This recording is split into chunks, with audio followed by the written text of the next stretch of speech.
Inatasan ni Pangulong Bongbong Marcos ang Philippine National Police na makipagtulungan sa Commission on Human Rights. Ayon kay Palace Press Officer Claire Castro, nagkita sina Pangulong Marcos Jr. at PNP Chief General Nicolas Torre III noong Lunes ng gabi sa Malacanang.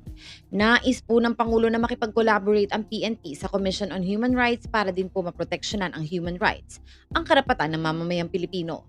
Ani Castro sa press briefing nitong Martes, June 17.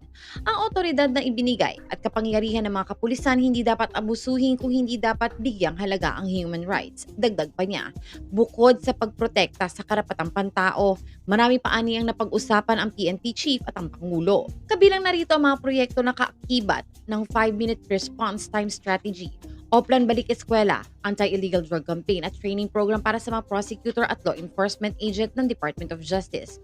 8 hepe ng pulisya sa Metro Manila ang sinibak ni Philippine National Police Chief General Nicolas Torre III matapos mabigo ang mga ito na makasunod sa ipinatupad niyang 5 minutes na pagtugon sa mga krimen sa kanilang jurisdiksyon. Sa kanyang talumpati sa flag raising ceremony sa Quezon City Hall kahapon ng umaga, sinabi ni Torre na apektado rito ang mga hepe ng pulisya sa Makati, Parañaque, San Juan, Marikina, Mandaluyong, Valenzuela, Navotas at Caloocan. That is our commitment to the President and to the Filipino people.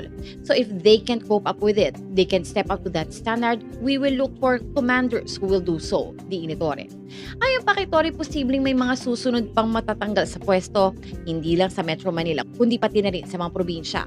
Katulad na lang aniya ng mga binisita niya sa Central Visayas kung saan may mga pwesto ng provincial director ang idedeklara niyang bakante.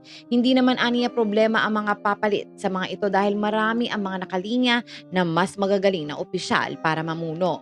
You won't be able to achieve the 5-minute response if our chiefs of police not command. I want them to actually command, not only figuratively, but literally. They can issue the command over the radio or through any communication they prefer. Giit pa ni Torre.